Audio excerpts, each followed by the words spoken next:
Dahil mo ng subscriber eh, no? Guys, meron kami ditong kakabitan na dashcam, ano?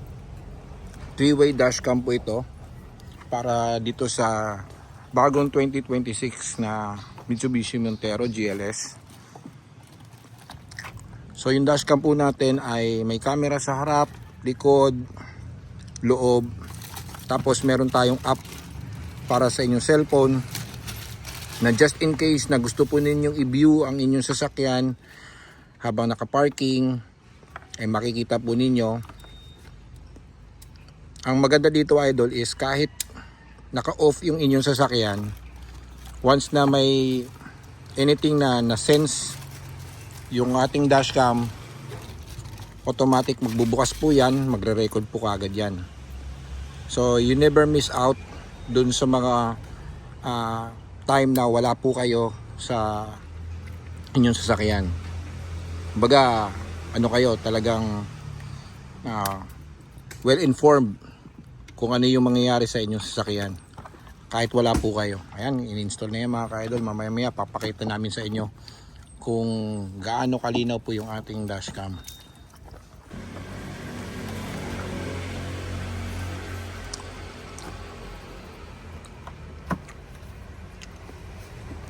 So guys, yung ating dashcam ay walang ano yan, walang splicing po yan, plug and play lang tayo. Ganito po yung sistema ng pagkakabit para malinis po. Wala po kayong makitang any cords dito sa loob ng inyong sasakyan.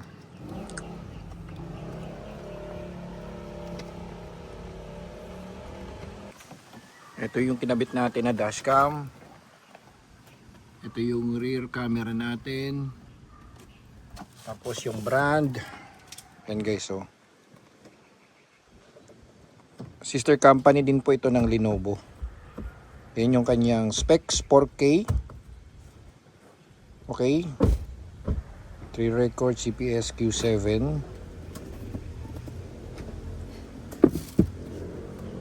Tapos pakita natin yung harapang camera. Ito yung kanyang harapang camera. Ito naman yung sa loob monitor niya. Ayan. Ayan guys, narito yung ating finished product. Okay, nakabit na. So yung bago, ayan, nakikita po ninyo. At yung luma na kinabit dito, from kasa, dito na natin kinabit sa luma. Ngayon, meron tayong product demo kung paano gamitin yung ating dashcam. Napakalinaw. Harap, likod, pati loob. Ang maganda dito ay safety.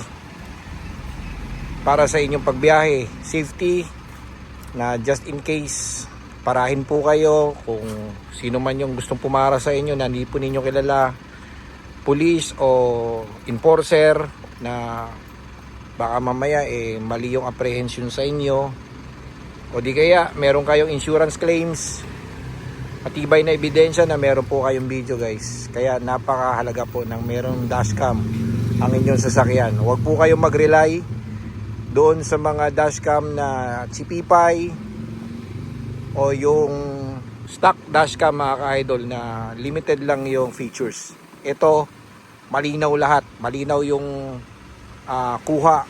Kahit umuulan, kahit gabi, napakalinaw po niyan guys. Mamaya ipapakita namin sa inyo kung gaano kaganda ang quality ng ating dashcam. At nilagyan din po namin yan ng power box. Na kung sakaling naka-off ang inyong sasakyan, naka-parking kahit saan, madali mong mamonitor ang inyong sasakyan. Just in case na mapagtripan, ma-hit and run, kitang-kita mo ang ebidensya yung nakadali ng inyong sasakyan.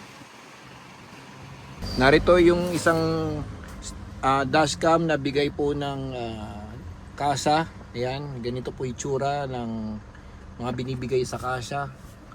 Ayan guys, so kinabit doon yung rear dashcam, front dashcam. Ayan guys, kung mabibili po ninyo yan sa Banawe, siguro mga 1,000 po yan guys, o 1,500. Yung sa atin medyo pricey ng konti, pero guaranteed ang quality naman, guaranteed din ang inyong safety at yung information. Decline, reject po ba ang inyong auto loan dyan sa mga car dealership? Huwag kayong mag-alala, idol. Meron akong solusyon para dyan.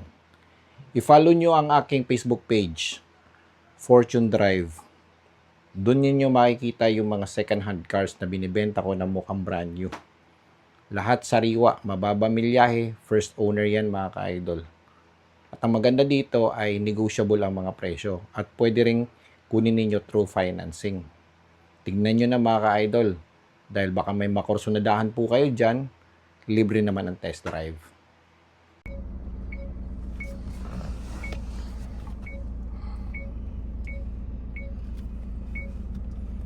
Yan sir, ayun yung front, tas ito yung pang switch sir. Hanggang 6 to sir, 0, 1, 2, 3, 4, 5, 6. Yung 0 hanggang 1 and 2 sir, full screen yan. Inside, 2, back. Tas sa left side sir, na-adjust pa po yan. Dito naman sa right side, LCD brightness. Yan. Tas yung 3, 4, 5 sir, dual screen. 3, front and inside. 4, front and back. 5, inside and back.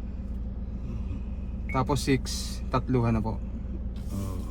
Ito lock pag gusto niyo lang mag-lock, pero automatic na naman po 'yan pag may collision. Ito naman sa sa voice. Pwede mo siyang i-mute yung conversation dito, nare-record din po kasi. Pwede mo siya i-mute. Yan.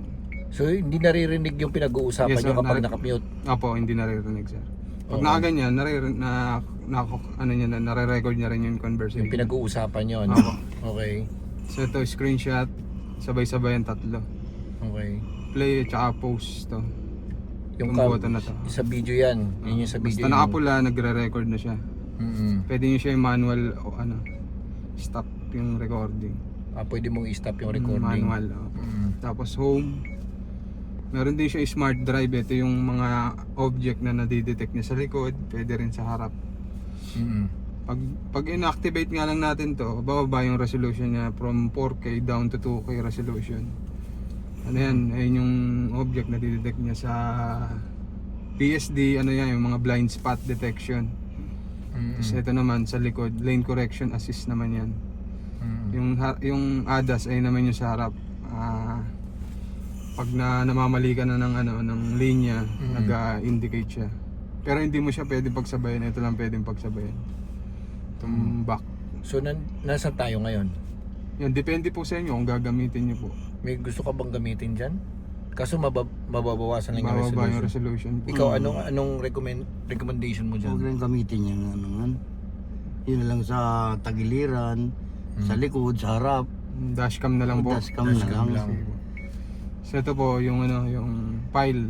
Pwede ka mag-review dito ng files sa mismong unit. Ayan, front.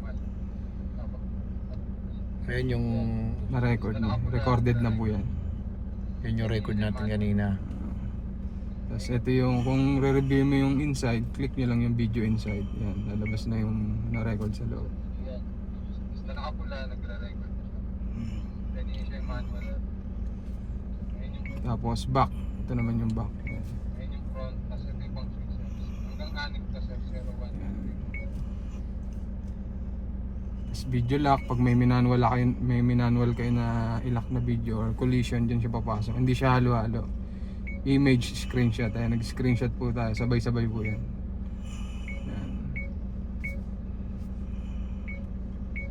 Tapos settings. Sinet ko na naman to, sir. Ito, ituturo ko na lang sa iyo yung meron tong parking monitoring, sir. Dahil nag-avail po kayo ng power box. Kahit naka-park to, sir, pwede itong mag-record. Up to 12 hours, sir. Actually, sir, up to 72 hours, sir. Pero yung portage 72, hindi naman siya advisable na iset sa ganong katagal. So may possibility po pagka ganon, ibig sabihin 72 hours, 3 hours na pong naka-parking yung sasakyan nyo. 3 days pala. Na 3 days. No po, may tendency pong ma-discharge yung battery nyo po. Kasi po 3 hours po yun eh. Ang advisable lang gamitin yung 12 or 24 po. Alam ba, sinet natin ng 24 hours. Yan, pag pinatay nyo po yung makina, nag-parking na po kayo, automatically po yan, nagta-timelapse recording po siya. Up to 24 hours po. Meron po kayo security sa habang naka-parking po yung sasakyan nyo. kahit ilang araw nakapark ka, hindi ano ang battery nun. Hindi naman po, may cut off siya hanggang ano po, hanggang 24 hours lang, sir. Pag na-reach niya na po yung 24 hours, sir, mag-ano siya, magkakat na po yung linya. So, ibig sabihin, accumulative yun. Opo. Every time na meron siyang masisense na... Hindi na po kailangan ng sense, sir. wala na? Or impact, basta pinatay niyo po yan. Parang CCTV po yan. Ganun. Akala ko dati pag may dumanggi Ano sa'yo. po yun? Collision parking lang yun dati. Dati. Ngayon, ano po yan? Parang, ano po yan? Monitoring na talaga. Monitoring po yan ako, monitoring. CCTV na talaga Yes, dating, no? parang CCTV dating. Ayos, May ganda. wifi po ito. I-download nyo lang yung application. Nako-connect siya sa cellphone through download files. Hindi mo na i-remove yung memory card para kunin yung files. Download the application tapos Wait, download na natin. Sige po, download Natin, siya. no? Para meron matry siyang natin ano. siya. Ayan po i-download nyo sa Play Store. Tapos pupunta lang po kayo ng wifi. Yan. Tapos lalabas na po yung hotspot niya. Ito po. Ito tayo ng settings. Pakita ko lang po sa inyo. H30D4CE yung dulo. Ayan po. Lumabas na po sa wifi list po yung ano, yung hotspot ng dashcam. Ayan po. Kiklik nyo lang po siya. Click. Hihingi siya ng password. Ayun po yung password. 1, 2, 3, 4, 5, 6, 7, 8. Ayun. Kukonect nyo lang kung gano'n. Pag connected na, babalik na kayo dun sa apps. Ayan, connected po. No internet access talaga yan. Ano lang yan. Pang download lang po. Ayun. Tapos kukonect nyo lang po yung ano nyo. Makikita na ngayon dyan sa Makikita nyo na po yung ano nyo. Sa cellphone. Tignan nyo natin. Ayan. Meron na. Ayan na po. Ayan. Yan. Ayan yung front. Ayan yung kamay ko. Ito yung pang switch. Pero dito lang naman po ito sa sasakyan. Pang download lang naman ito. Hindi naman natatrack to sa malayo. Ayan po. Okay. Inside. It's back. Tapos yung file niyan dito po pupunta sa camera file. Ayan. Kung i-open nyo yung mga na-record, i-review nyo or magda-download kayo. Ayan, dyan po siya papasok. Ayan. Yung mga recording niya, no? Oo.